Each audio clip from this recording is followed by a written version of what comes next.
Era un piloto joven y experimentado, graduado con excelencia en la Administración Federal de Aviación de Estados Unidos, que soñó con ser instructor y lo hizo en nuestro país, donde murió. A casi 3 años del accidente aéreo en que murió el piloto comercial Nicolás Osorio, la justicia condenó a la empresa donde trabajaba a pagar una millonaria indemnización. Pero la víctima no pilotaba sola. Su alumno, que logró sobrevivir, nos entrega un dramático relato que habla de heroísmo y del amor por el aire. El último vuelo de Nicolás Osorio en el reportaje del periodista Alejandro Vega. Autorizado a despegar, pista 19, Alfa Uniform Victor. Tenía un ímpetu de enseñar a volar, porque me decía que en Chile las escuelas no estaban tan bien preparadas como él se imaginaba. ¿Nuestros virajes cómo son en IFR? Estándar. Alumnos, amigos de él. Altura máxima internacional de 30. Y todos decían que Nicolás era seco, que sabía mucho.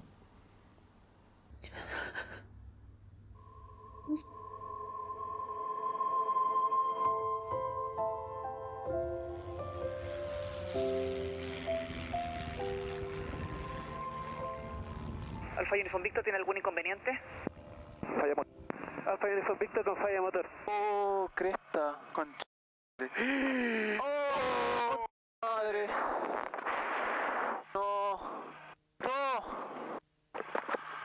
Es la impotencia de 2 pilotos testigos del fatal accidente mientras esperaban su turno para despegar la mañana del 18 de enero del 2019. A todos los tráficos en la frecuencia de Tobalaba, accidente en pista de Tobalaba 19, pista cerrada.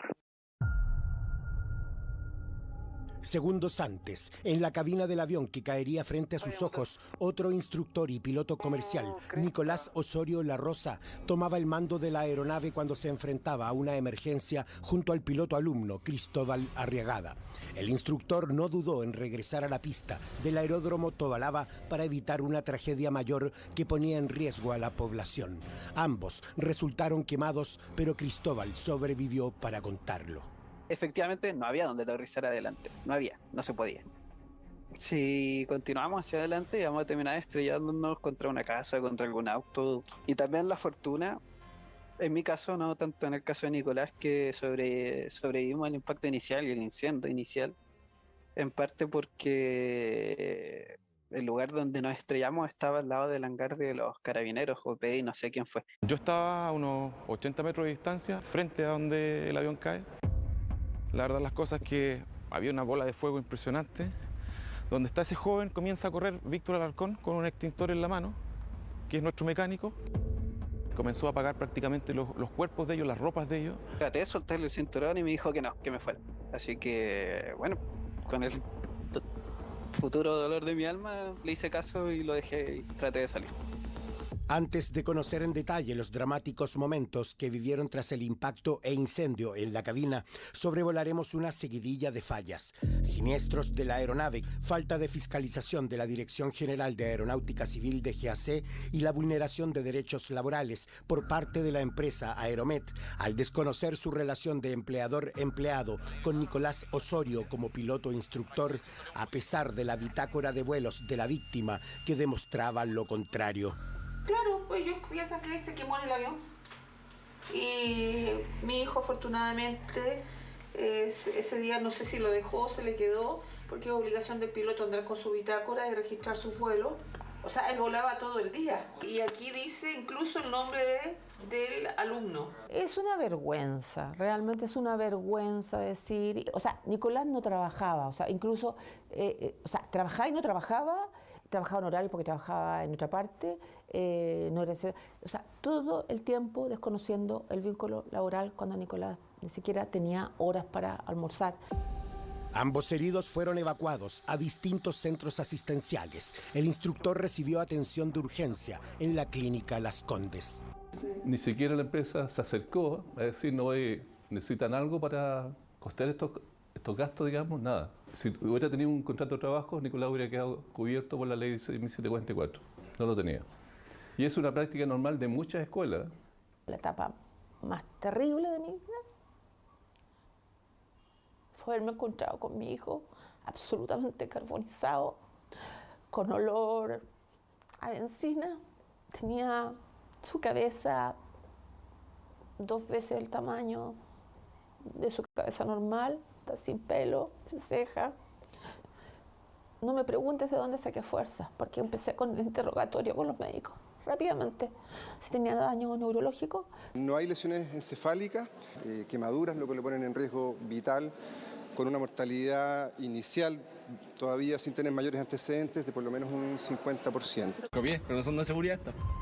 Entre la vida y la muerte, Nicolás se debatió estando consciente por más de 2 semanas. Tenía presente en su memoria la tragedia del 27 de febrero del 2008, cuando era un joven de 17 años en el que afloraba el deseo de ser piloto, cuando desde el mismo aeródromo despegó esa mañana otro vuelo sin retorno que cayó abruptamente sobre el Estadio Municipal de Peñalolén.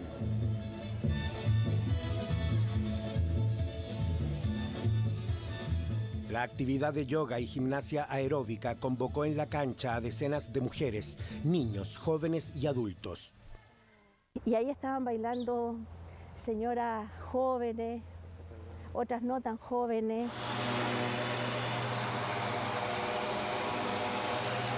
La música fue interrumpida por el ruido de un Cessna que pasó rasante sobre la casa de la señora Ana Flores. Un motor que pasó por encima de mi techo. Por encima de mi techo. Y yo creo que a medio metro del techo de mi casa. Vimos el avión y inmediatamente bajó en picada, cayó y explotó.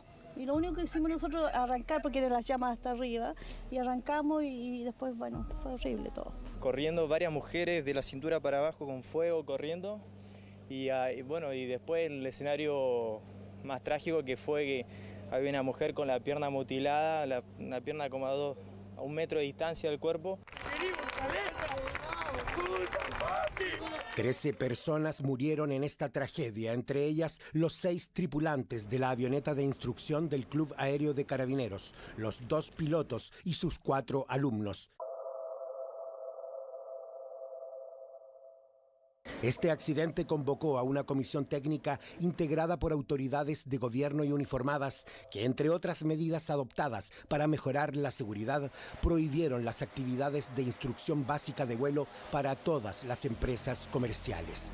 Mira, yo de repente me quedo mirando porque siento como a veces el avión se le paran los motores. Es justamente lo que sucedió en el despegue de Nicolás y Cristóbal. Cuando la primera pista de una falla motor, no hubo pista, digamos, fue que falló. De partida la cuestión se apagó y... ¿Alfa Uniform Victor tiene algún inconveniente? No sé si él alcanzó a avisar a la torre, pero cuando vi el gesto, de inmediato... Te hace el gesto para que tú te comuniques con la torre, ¿cierto? ¿Eso? Sí. Alfa Uniform Victor con falla motor. Notifiqué a la torre y Nicolás ya había tomado los mandos. ¿Tú crees que esa maniobra la hizo Nicolás para evitar un daño mayor? Definitivamente era el mal menor. Estábamos... El mal menor era la vida tuya y la vida de él. Claro, sí. La empresa Aeromet realizaba vuelos de instrucción a cargo de Nicolás Osorio pese a las disposiciones implementadas por las autoridades hace más de una década. Antes de la tragedia, el mismo aparato tuvo varios accidentes, pero el más grave ocurrió en los Andes, previo a un despegue cuando un piloto perdió el control de la aeronave que resultó con serios daños. Eso ocurrió el 28 de junio del 2018, 7 meses antes del accidente de Nicolás. Es decir, la avioneta requirió una reparación mayor y, según la normativa, una alteración de estas características requiere de una autorización de la DGAC para que la avioneta vuelva a operar. Y esa fiscalización no existió. El certificado de aeronavegabilidad se mantuvo vigente como si nada hubiera ocurrido hasta que Nicolás Osorio cayó en spin tratando de recuperar la aeronave. Tenemos un certificado de aeronavegabilidad que en los papeles, fríamente, se encontraba vigente. Pero lo que no se hizo fue que, con motivo de un accidente ya acaecido el año 2018, que implicó que ese avión estuviera en losa durante 13 meses... ¿Qué hicieron? ¿Les cambiaron las alas? Exactamente. Y ese antecedente debió haber sido, primero, informado a la DGAC y, en segundo término, debió haber sido aprobado por la DGAC, que es la autoridad aeronáutica. Y eso no se hizo. Marcela asegura además que personal de la empresa retiró algunas piezas del aparato que debían quedar bajo la custodia de la DGAC, como exige la normativa. Aún así, un experto canadiense que analizó las causas del accidente con las piezas que estaban a la vista llegó a establecer la posible causal. La falla motor puede obedecer a 6-7 causas diferentes, ¿ya?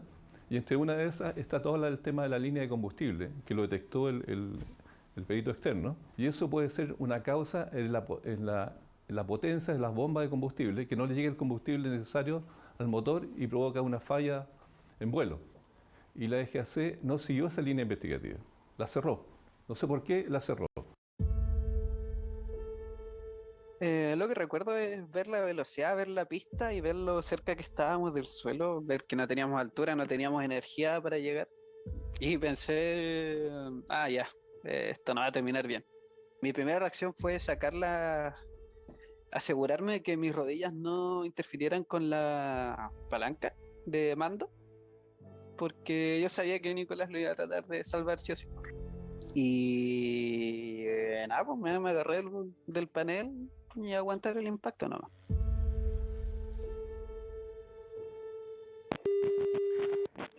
Accidente en pista, por favor, llamen a carabineros de inmediato. Tenemos accidente al sur de la pista. ¿Aló, bomberos? Bomberos, necesito urgente que vengan. Tenemos un accidente al final de la pista. Se incendió una aeronave, un Bristol. En el aeródromo Tobalaba, que vengan de inmediato, por favor. Tenemos un accidente en la pista. Fuego, están accidentados con fuego. Se observa que está... Por favor, de inmediato.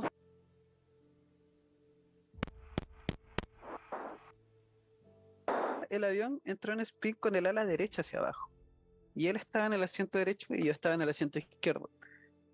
Por consiguiente, la parte que más se abolla, que más se dobla, que más se arruga, es la de la derecha. Yo tengo la teoría que algo lo tenía atrapado. Una vez con el impacto, me acuerdo que abrimos el canopy, o si se abrió solo, no lo recuerdo, pero recuerdo haber hecho el gesto técnico de tratar de abrirlo. Se abre la aeronave y vimos que los pilotos no estaban fallecidos, sino que ambos estaban vivos. Y ahí ya comenzamos a correr, nos acercamos a ellos, fue el más joven el que golpea la aeronave y el que trata de salir con un poco más de energía. Traté de soltarle el cinturón y me dijo que no. Cristóbal, textualmente, ¿qué fue lo que te dijo Nicolás? Concha tu madre, ándate, weón, ándate. Así que se está encendiendo el aparato, me está encendiendo yo y se está encendiendo él. Y así todo él te dijo que salieras tú. ¿Tú crees que sí. Nicolás te salvó la vida? Definitivamente, si no yo me hubiera tratado de quedar y hubiéramos muerto los dos. Nicolás lograría salir por sus propios medios. Sale uno primero, un par de segundos después sale el otro, ellos caen de la aeronave y comienzan a gatear. Y entre el fuego y el humo, este instinto de supervivencia que digo yo, ellos comienzan a moverse arrastrándose en el suelo. Y ahí es cuando uno de los funcionarios de la PDI se acerca con el extintor y prácticamente los apaga a ellos primero. 9 o 10 personas por lo menos nos juntamos y comenzamos a retirarlos, nos dividimos en 2 grupos, a retirarlos de este calor y el fuego. Cuando estaban en el suelo, preguntan, en el caso del instructor, él quería saber si su alumno estaba vivo.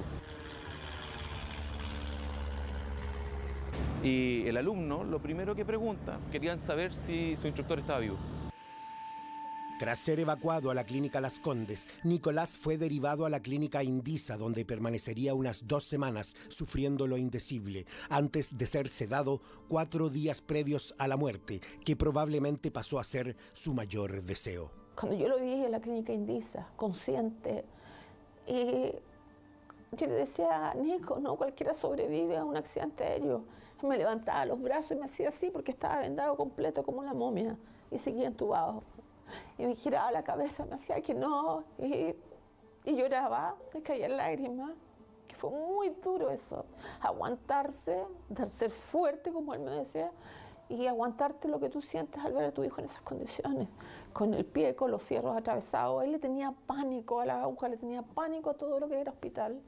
Y me levantaba el pie que tenía con el tobillo, y me mostraba los fierros y lo levantaba con una fuerza hasta arriba y después lo dejaba caer. Entonces era terrible. Les levantaba las 2 piernas, los brazos. Una mañana se sentó, se trataba de sentarse, de sacar todo. Y yo le decía, Nicolás, por favor, tranquilízate. Y me miraba con rabia. Y yo le decía, Nicolás, me van a sacar de aquí porque van a pensar que estás así por mí. ¿Crees que me vaya? Y me decía que no, y después lloraba. Y después lo tenía que calmar, no podía tocarlo. Para poder afirmarlo no lo podía tocar. Por ninguna parte lo podía tocar.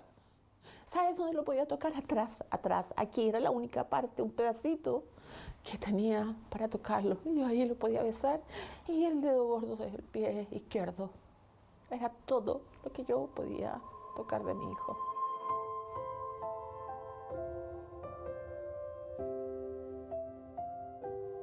...17 días después del accidente, una falla multisistémica terminó con la vida de este joven graduado con excelencia como piloto comercial de la Administración Federal de Aviación de Estados Unidos. Esperamos, también ahí estamos. Claro, al punto de que esa producción es stop. Buscamos la velocidad de maniobra, 96 nudos. La investigación penal de la Fiscalía Oriente, que busca establecer responsabilidades, ya se ha prolongado por casi 3 años en una causa a cargo del persecutor Juan Pablo Araya. Queríamos saber si su investigación considerará los hechos establecidos en la sentencia de un juez laboral, pero no respondieron nuestra solicitud de entrevista. Y es que el caso de Nicolás marcó un precedente porque el Tribunal Laboral reconoció un incumplimiento de la empresa y una falta de fiscalización. Aeromet fue condenada a pagar una indemnización de 250 millones de pesos a la familia, que aún ve con estupor cómo la empresa sigue utilizando la imagen de su hijo para promocionar cursos de instrucción de vuelo. Digamos que no haya ningún tráfico. Nicolás Alonso Osorio La Rosa tenía 28 años. A su funeral le han seguido homenajes y un inesperado reconocimiento guardado en su oficina intacta desde que llegó hace 2 meses proveniente de Washington, D.C. para recordar la memoria de un joven piloto caído, grabado en el muro de honor. Donde están las personas que han marcado un hito importante en la aviación mundial, en la medida que hayan hecho de su vida, como dicen ellos, la pasión en el aire. Ahora que veo lo que es capaz de hacer un instructor, de aparte de enseñarte a volar, enseñarte cosas que no se te van a olvidar en toda tu vida como persona, tengo aún más ganas de dedicarme a la instrucción. Encuentro que es difícil no sonar demente, pero me encanta volar. Y sí, estas cosas pueden pasar, pero no puedes dejar que eso te impida disfrutar la vida con la que quedas.